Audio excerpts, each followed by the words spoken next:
നമസ്കാരം, ആനന്ദ് ഇന്റർനാഷണൽ ന്യൂസിലേക്ക് സ്വാഗതം. പതിറ്റാണ്ടുകളായി നിലനിൽക്കുന്ന സംഘർഷം അവസാനിപ്പിക്കുന്ന കരാറുകളിലും ട്രംപ് റൂട്ട് കരാറിലും ഒപ്പിട്ട് സംഘർഷം അവസാനിപ്പിച്ച് അർമേനിയയും അസർബൈജാനും. ട്രംപ് ഇന്ത്യക്കെതിരെ ഏർപ്പെടുത്തിയ ഉയർന്ന താരിഫുകളെ ന്യായീകരിച്ച് ട്രംപിന്റെ വ്യാപാര ഉപദേഷ്ടാവ് പീറ്റർ നവാരോ ട്രംപുമായി ഇടപെടുന്നത് സംബന്ധിച്ച് നരേന്ദ്രമോദിക്ക് ഉപദേശം നൽകുമെന്ന് ഇസ്രായേൽ പ്രധാനമന്ത്രി ബെഞ്ചമിൻ നെതന്യാഹു. ഇസ്രായേലിനുള്ള സൈനികോപകരണങ്ങളുടെ കയറ്റുമതി നിർത്തിവെച്ച് ജർമ്മനി.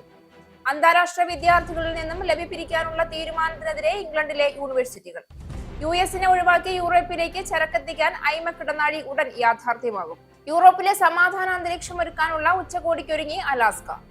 വിമാനത്തിനുള്ളിൽ പവർ ബാങ്ക് ഉപയോഗിച്ച് ചാർജ് ചെയ്യുന്നത് നിരോധിച്ച് എമിറേറ്റ്സ്.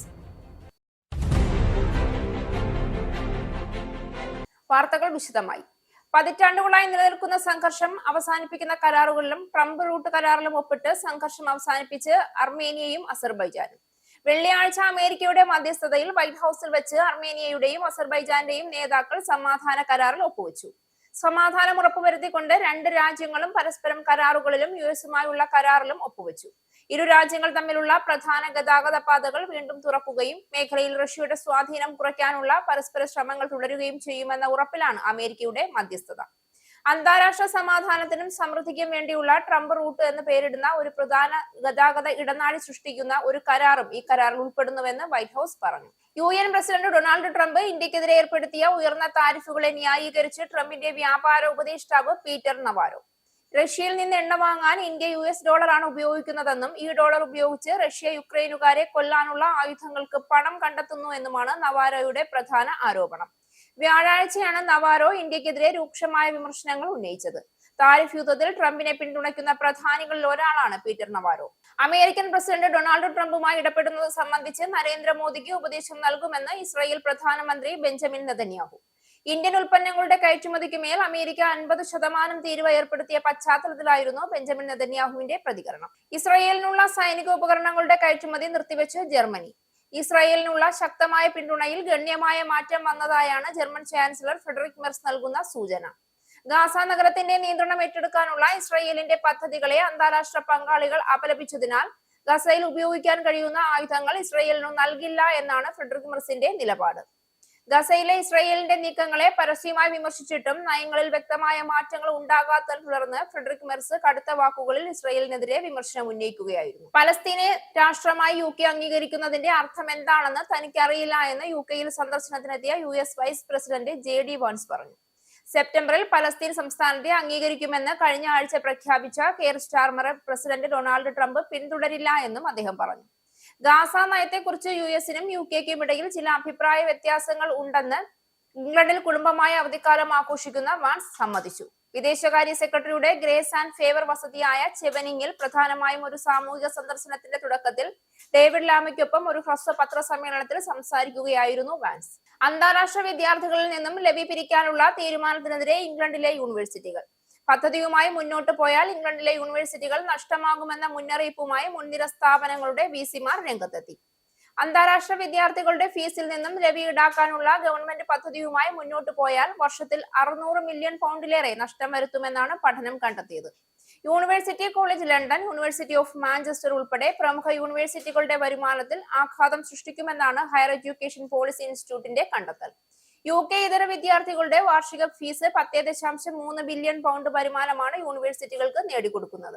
വിദേശ വിദ്യാർത്ഥികളുടെ ട്യൂഷൻ ഫീസിൽ 6% സർചാർജ് ഉൾപ്പെടുത്താനാണ് ഹോം ഓഫീസ് പ്രസിദ്ധീകരിച്ച ധവളപത്രത്തിൽ നിർദ്ദേശമുള്ളത്. എന്നാൽ ഇത് ബ്രിട്ടനിലെ മുൻനിര യൂണിവേഴ്സിറ്റികളെ സാരമായി ബാധിക്കുമെന്നാണ് മുന്നറിയിപ്പ്. ഈ നയം നടപ്പിലാക്കിയാൽ യൂണിവേഴ്സിറ്റികൾക്ക് ഒന്നുകിൽ സർചാർജ് ചെലവ് പൂർണ്ണമായി വിദേശ വിദ്യാർത്ഥികളുടെ തലയിൽ ചുമത്തുകയോ അല്ലെങ്കിൽ ഏറ്റെടുക്കുകയോ എന്ന് തീരുമാനിക്കേണ്ട അവസ്ഥ വരും. ഇത് യൂണിവേഴ്സിറ്റികളുടെ വരുമാനത്തെയാണ് ബാധിക്കുന്നതെന്നതിനൊപ്പം ഫീസ് വർദ്ധിപ്പിക്കുന്നതിനാൽ ഭാവിയിൽ വിദേശ വിദ്യാർത്ഥികൾ യൂണിവേഴ്സിറ്റികൾ കൈവിട്ട് മറ്റു രാജ്യങ്ങളിലേക്ക് പോകുമെന്ന ആശങ്കയും നിലനിൽക്കുന്നുണ്ട്. USനെ ഒഴിവാക്കി യൂറോപ്പിലേക്ക് ചരക്കെത്തിക്കാൻ ഐമക് ഇടനാഴി ഉടൻ യാഥാർത്ഥ്യമാകും. യൂറോപ്പിലേക്ക് ചരക്കെത്തിക്കാൻ ഐമക് ഇടനാഴി സജീവമാക്കാൻ ഇന്ത്യക്ക് സഹായം വാഗ്ദാനം ചെയ്ത് ഇറ്റാലിയൻ പ്രധാനമന്ത്രി ജോർജിയോ മെലനി. USനെ ഒഴിവാക്കി ഇന്ത്യയിൽ നിന്നും UAE, സൗദി, ജോർദാൻ വഴി ഇറ്റലിയിലൂടെ യൂറോപ്യൻ യൂണിയനിലേക്ക് ചരക്കെത്തിക്കാൻ കഴിയുന്ന ഐമക് ഇടനാഴി യാഥാർത്ഥ്യമാക്കണമെന്നും അതിന് സഹായങ്ങൾ നൽകാൻ തയ്യാറാണെന്നും ജോർജിയോ മെലനി അറിയിച്ചു. India middle east Europe economic corridor അഥവാ ഐമക് എന്നാണ് ഈ ഇടനാഴിയെ വിളിക്കുക. അമേരിക്കയുമായും ട്രംപുമായും അസ്വാരസ്യങ്ങൾ നിലനിൽക്കുന്ന സാഹചര്യത്തിൽ ഐമക് ഇടനാഴിയുടെ പ്രാധാന്യം വർദ്ധിക്കുകയാണ്. യൂറോപ്പിലെ സമാധാന അന്തരീക്ഷം ഒരുക്കാനുള്ള ഉച്ചകോടിക്കൊരുങ്ങുകയാണ് അലാസ്ക. യൂറോപ്പിന് ആശ്വാസം നൽകിക്കൊണ്ട് ഉക്രൈൻ വിഷയത്തിൽ നിർണായക ഡൊണാൾഡ് ട്രംപ് വ്ളാഡിമിർ പുടിൻ ചർച്ച അടുത്തയാഴ്ച നടക്കും. ഉക്രൈനിലെ യുദ്ധം ചർച്ച ചെയ്യാൻ അടുത്ത വെള്ളിയാഴ്ച അലാസ്കയിൽ റഷ്യൻ പ്രസിഡന്റിനെ കാണാൻ പദ്ധതിയിട്ടിട്ടുണ്ടെന്ന് ഡൊണാൾഡ് ട്രംപ് പറഞ്ഞു.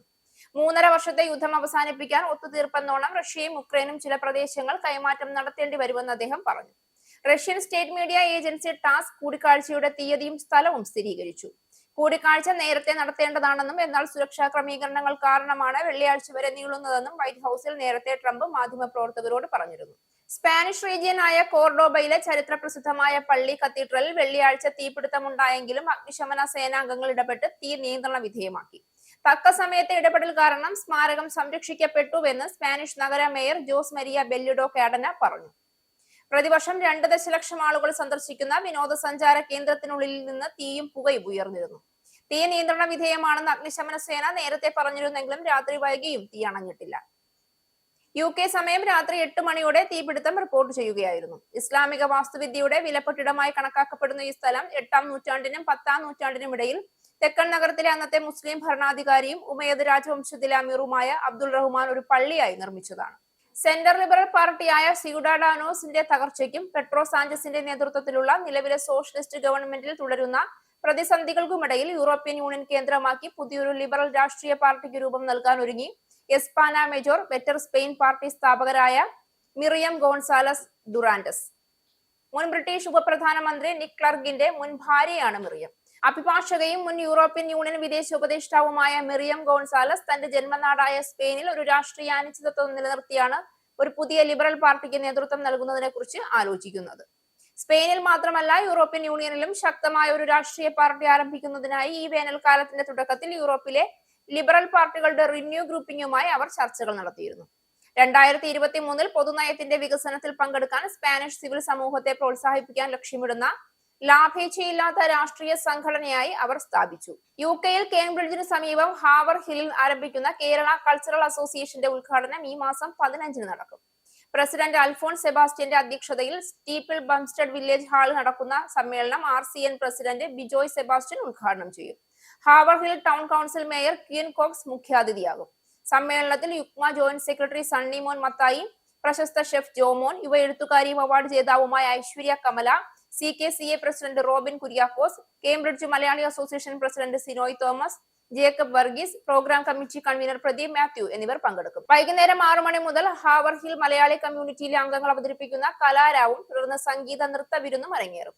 സിനിമാ പിന്നണി ഗായകരായ Libin Zacharia, Keerthana SK, Asianet D4 dance ജേതാവും സിനിമാ സീരിയൽ നടിയുമായ നയന ജോസൻ, ഗോകുൽ എന്നിവർ അവതരിപ്പിക്കുന്ന സംഗീത നൃത്ത പരിപാടിയും സുമേഷ് കൂട്ടിക്കല്ലിന്റെ ഗിത്താർ പെർഫോമൻസും ഉണ്ടാകും. തിമിർത്തോണം 2025 എന്ന പേരിൽ ഓണാഘോഷങ്ങൾക്ക് മാറ്റുകൂട്ടാൻ ഈ മാസം 28-ന് ഓർഡാമിൽ ക്രിക്കറ്റ് മാച്ച് നടക്കും. ഓർഡാം ഗ്രൗണ്ടിൽ രാവിലെ 10 മണി മുതൽ നടക്കുന്ന മത്സരത്തിൽ ഏഞ്ചൽ മൗണ്ട് 11സും ക്ലെയർമൗണ്ട്സ് 11സും ഏറ്റുമുട്ടും. ക്രിക്കറ്റ് കളിച്ച് ഓണം ആഘോഷിക്കാൻ എല്ലാ കായിക പ്രേമികളെയും മത്സരത്തിലേക്ക് സ്വാഗതം ചെയ്യുന്നുവെന്ന് സംഘാടകർ അറിയിച്ചു.